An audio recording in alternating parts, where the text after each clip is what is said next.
Being spiritually woke at age 3. Yeah, you heard that right. By the time I was a kindergartner, I was ahead of the game more than any of the children my age. I have a video talking about the story of my spiritual awakening on my channel. It's called The Weirdest Spiritual Testimony or something like that. I'll put a link in the description. By the time I was a 5-year-old, I was the most spiritually woke person probably in the universe. Throughout my life, I never felt human. As a matter of fact, there was a longing to be normal. I remember growing up, a lot of people would say, be unique, be yourself. It's cool to go out of your comfort zone. But I always had this odd feeling like I was out of place. I remember I would have people in my classroom who were very stoic, who were very quiet. Other people would just look at them and say, wow, this person is fucking boring. But I would look at those people and I would feel a lot of envy for them. I wanted to be like them. As a matter of fact, there was just a part of me where I felt like no matter how hard I tried, even when I would try to be the most quiet person in the room, it seems like I always had all the eyes towards me. I always felt like everybody was giving me unnecessary attention. I did not like to sit at cafeteria tables because I always felt like everybody was looking. And of course, I would later find out that it was self-sabotage, that the more that you think something's going to happen, the more it actually will. But that doesn't change the fact that I didn't feel normal. It wasn't until later on that I realized that this was somewhat of a superpower. I remember so many times I would be having a conversation with a friend or a teacher or a family member. I would be aware of the fact that I have to show emotion, empathy, but instead of showing empathy, what I would do is I would find myself having to fake it because I was so self-aware that I felt like I could not be natural. I don't know if that makes sense, but for example, if someone was telling me that their grandma died, it didn't take a rocket scientist to figure out that, you know, the polite, respectful thing would be to say, you know, I'm sorry for your loss, and to even go, oh my gosh, that's horrible. But there was a part of me that kinda on the surface felt like I didn't give a fuck. And there was even times where I said, you know, am I some sort of evil person that I have no feelings whatsoever?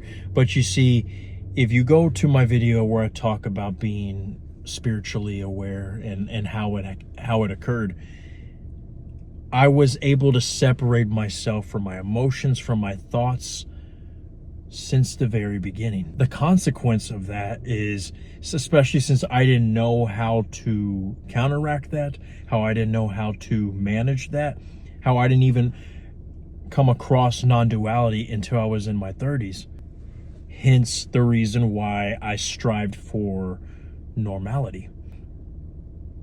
But in reality, I was the observer of those emotions, of my thoughts, of my sensations, and I was so, by the time they even finished their sentence of telling me my grandmother's in the hospital and she just passed away, I already knew how to respond to that before they even finished their sentence, because I picked up on all those social cues since I was a little boy. Because it was so quick for me to understand what was going on, rather than the person who is not contemplating and not thinking and not observing. They're just in the moment.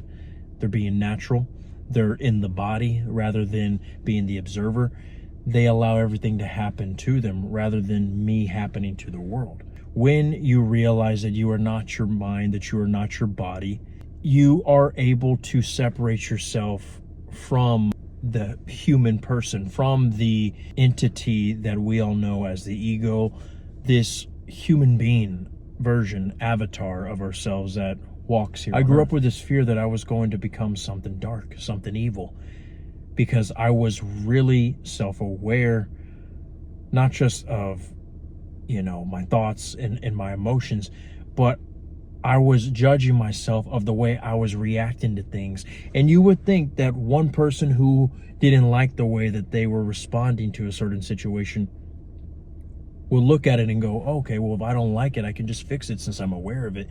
But I was so stuck on the fact of observing what Dallas was doing in response to when people would tell him that their grandmother died, that I thought that if I was noticing something that I was doing, I had no right to change it, because then I would just be being false to myself. Because then I would hear people say, well, you got to be yourself. You shouldn't change for anybody else. And it just became this confusing thing, man, where I did not want to change because I thought that I would be corrupting myself, when in reality, when people talk about changing themselves, they don't realize that they are trying to change their human avatar. But in reality, the I am, the spiritual entity that we all are, is just awareness, is just consciousness. You can't change stillness. Yeah, you can change yourselves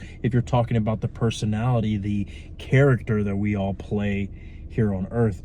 There isn't one set character. You aren't born being a fan of the Los Angeles Dodgers. You are not coming out of the womb enjoying the taste of pepperoni pizza.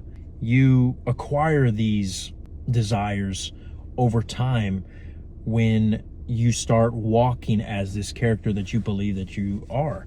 But for a guy like me, who was able to separate himself from that entity, but me not knowing that I was separate, I thought that there was some crazy thing going on. Any of you guys who might be out there who could be experiencing something where they feel like they are out of control of themselves, just realize you are not alone.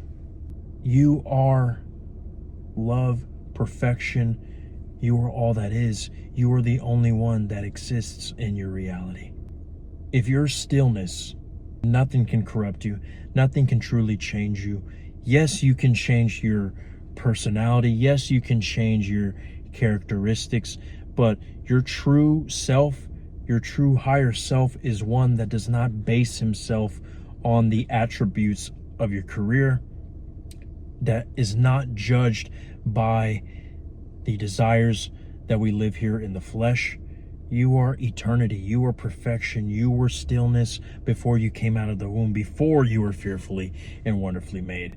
So when everybody talks about self-improvement, you are improvement. Your true self does not need to be changed. So just know that when you walk here on earth, yeah, you can work on your body and exercise and lift weights.